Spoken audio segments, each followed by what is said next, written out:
title of the episode. It's Maio Meregalli, the team manager from Monster Energy Yamaha MotoGP, with us this week.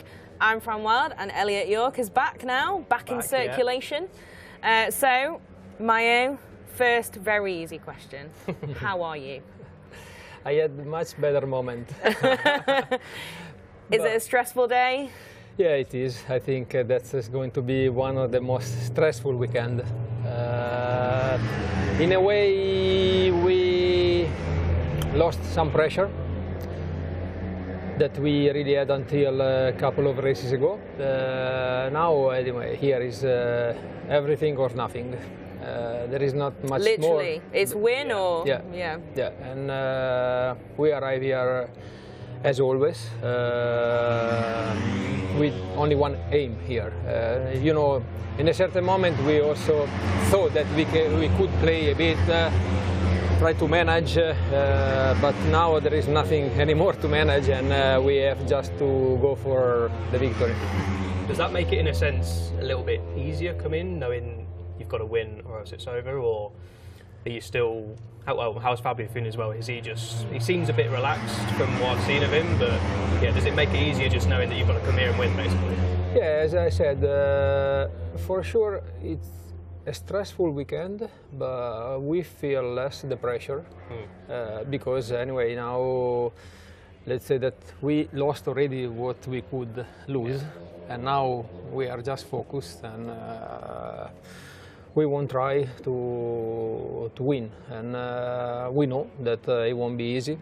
Valencia has never been a good track for us, but I'm keeping as example what happened in Sepang last GP during the Moto2 race.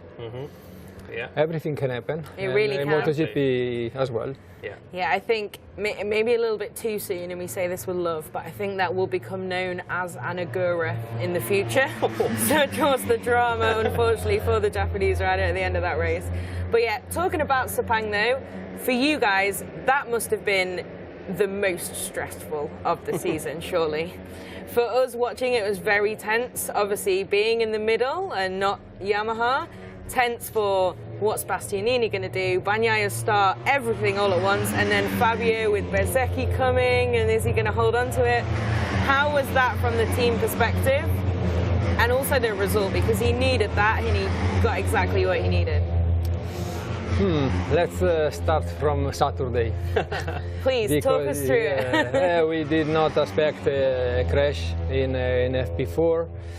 Then the finger, for sure, I lost some probably determination, probably also he felt some pressure, and the qualify didn't really go as we also hoped. Pecco, eh? It was a bit of a... Then, you know, for us to start a bit far, it means most of the time the race is gone. I could not expect such a start from Fabio, but then when I realized that Bagnaia had an even better start than us, I said no. But I think we will push Fabio from our chair, and we were not, we were exciting because in a certain moment we saw Bezzecchi that was coming quicker. For a few laps, then, it was the Jaws music there, yeah. We thought, I thought that the championship was going to end up there. Then Fabio has been able to maintain his pace, and slowly Bezzecchi lost some meters by meters, and then in a way, I also had some hopes that Fabio could even catch Bastianini and Pecco. At the end, we finished third. Before the start of the GP, the aim was to keep the championship open until this weekend, and we did it. So we were in a way happy. And now let's see what we can do here. It's an interesting round. I want to go back to the start of, or look at the whole season in general. The start was a bit iffy, to say the least. There was a lot of rumours about Fabio potentially leaving Yamaha with all the silly season circuits that it goes on. Then it got better. He looked like he was going to walk away with the championship at one point, and then the second half of the season obviously been a bit more difficult. What was the first sort of few races like when it wasn't going too well, and there was these rumours that Fabio could potentially be leaving? Yeah, I will describe our season like a roller coaster, because we had some difficulties at the beginning. I think also in terms of mentally, we were expecting maybe different package. So we started probably not in the best way, because we were a little bit disappointed. Then the first two races really didn't go as we expected, because at the end the target was to start fast at the beginning of the season. But then in Kota, I think Fabio. Okay, I want to do a little step backwards. I think in Kota was where Fabio was really doubting what to do, if stays or moving. I think the race he did in Kota probably gave him some confidence, and I really do believe that anyway he also pushed us in a way that we had to show him something. Yeah. Because I don't really think that he was ready to leave, but he really wanted to push us as much as pressure as possible. And I think the way that we were able to react to make some different organization with among Japan, Italy team. So I think this, let's say, new way to think gave him some trust in what we were able to explain, because at the end we did not have any warranty guarantee. We could not show him anything. For sure, yeah. He just believed in what we told him and what we show him on the paper. Then we left Kota, we went to Portimao, we won the race, and for me, in his mind, anyway, that was it. Yeah. The decision was done. We were able to collect points, and until, unfortunately, Assen is, let's say, the first sign of a drop in performance. I did not expect this, let's say, mistake at the beginning of the race, because as always he's shown during the practice a really good pace in all the circumstances. So we were probably too confident. And then anyway it happened. And from that moment I will say that we together make some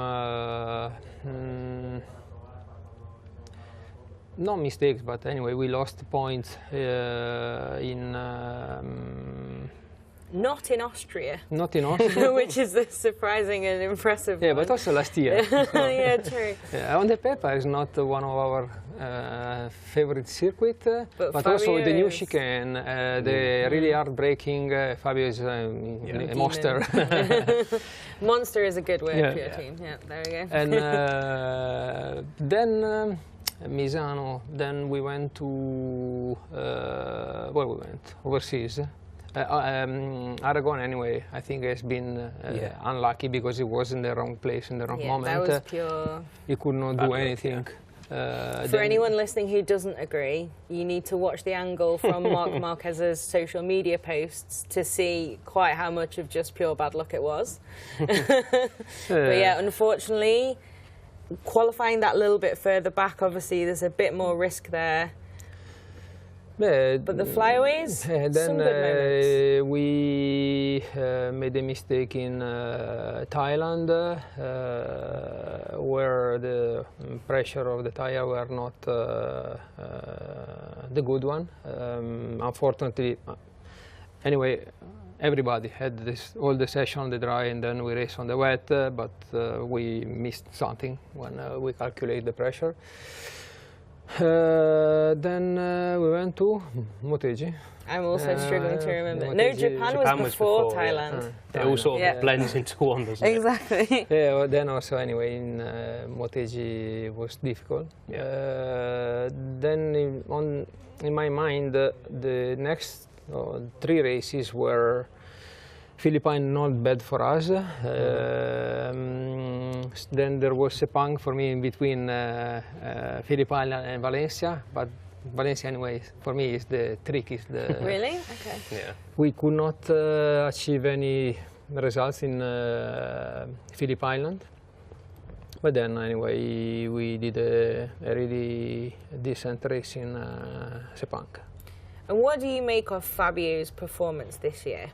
Because obviously Yamaha in a little bit of a different situation. You had Dovi, who ultimately didn't quite adapt to the bike, and then you had Cal, who was the first rider other than Fabio to give you some constructor points as well. You got Darren making that huge leap, always going to be a difficult one. Franco coming back from injury last year, struggling a little bit. What do you make of what Fabio has put together this year? Because from the outside, certainly, it's super impressive, and he's really leading the kind of Yamaha program here. I think to be where we are now, still have the possibility to win the championship at the end of the season, alone, he did an incredible job. Unfortunately, he could not use any reference data from the others, because all the others use his reference data. And Cal, when he came back replacing Dovi, in a way he gave us some help, because we could share also some job. And this has been very good. He's been fast for someone who has retired twice. Yes. He's very quick. You know him very well. No, he is doing very well. Doing races, tests. He went to Jerez before coming here after all the overseas races. He's a really good worker, and his experience anyway is touchable. We can touch him. We can see that anyway. His comments are always matched by the data most of the times, and this is a big help. And honestly, especially for next year, when we won't have any satellite team to do wild cards, it will be very important, and it's a matter that we will discuss soon, because we saw what we can get from him, and to have a third rider at least in 3 races, it will be an help. That's going to be an article on MotoGP.com next week. Now you've said that. That's great to hear. It sort of blends in well with the whole, how difficult has it been to fight against the Ducatis? They've got 8 bikes on the grids. Fabio's been fighting them alone for most of the season. Franco made a good step in Sepang. Obviously winner here in 2020. But how difficult has it been for you guys to battle against Ducati? Because they've got a super strong force. Yeah, it's difficult. It's difficult because the example I made before, Fabio can't, let's say, use any data to improve himself. They have a lot of data that they can share, and most of the time, they have 7 riders in the top 10. So it's easier for them to improve, and this is something that we are missing. Fabio is really good because he can take the bike to the limit almost the first day, but then let's say that he can be at 90% already Friday after FP2, but then to gain the last 10% is very difficult, while the others, even though maybe they have a difficult start, but then they are this possibility to share and improve themselves, and most of the time they make a huge step on Saturday. And this is a big advantage for them and a disadvantage for us. Do you agree with Davide saying to us last time when we had him on in Sepang, that was not Ducati's problem? People need to stop blaming Ducati. Obviously, if people want their bikes, they will supply them. But I never agree with what Davide said. For anyone who's just listening, that was said with a smile. Yeah, definitely. Fair enough. Well then, I don't know, what's the next question? I guess looking ahead to next year then, like you said, Fabio has invested in the project again for the future. He's obviously super important for you, and you will be for him as well. What are you looking for next year? What are the steps you think you've made already? What do you expect from the Sepang test? And whatever you can tell us or want to tell us. I'm very curious about Tuesday, because at the end it will be almost the really first time that we will touch something new for next year. Okay, so we'll have some stuff on Tuesday before the big reveal in... And we had a very good test in Misano, where we tested for the first time the 2023, let's say, prototype engine. And yeah, we increased the top speed. That is the main area where always Fabio was looking for. We have to improve top speed, all the other areas are not so bad. But in general, I do believe that it's not only the engine. We have to improve. For sure, the engine is the, let's say, the bigger area where we have to improve, but also other area need to be improved. What other areas? Yeah, the aerodynamics, the grip. At the end, if you have a good grip, you can have a better acceleration. You can exit the corner quicker. There are, as I said, in general, the package is working, but we need to make this package a bit further, in general. So you believe there is that margin to improve then? Because we did have a couple of rumours this season about Yamaha changing to a V4 and all of that, but you think there's still margin with the package, the basis of that package you have? Yes, because anyway, what we already touched in Misano give us some confidence, because the rider really could feel. And I can say that in the past years we never try something so notable.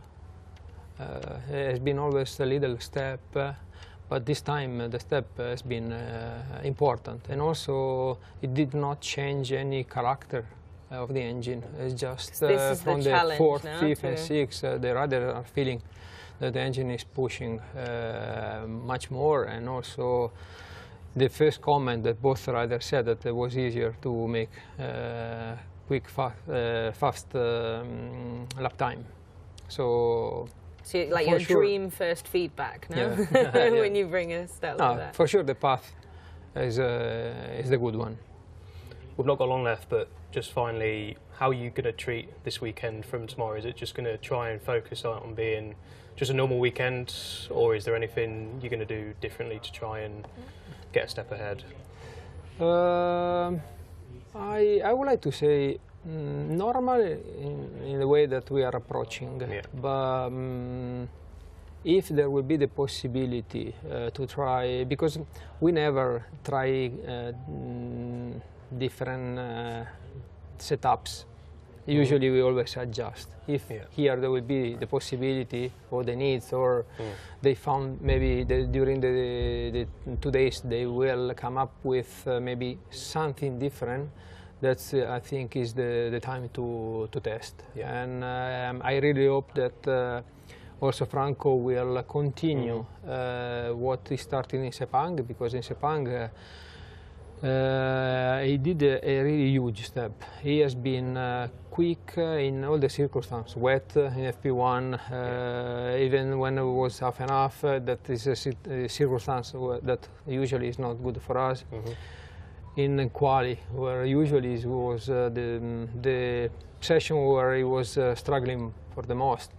And he did his best race. Even though he had 2 long lap penalty plus the final.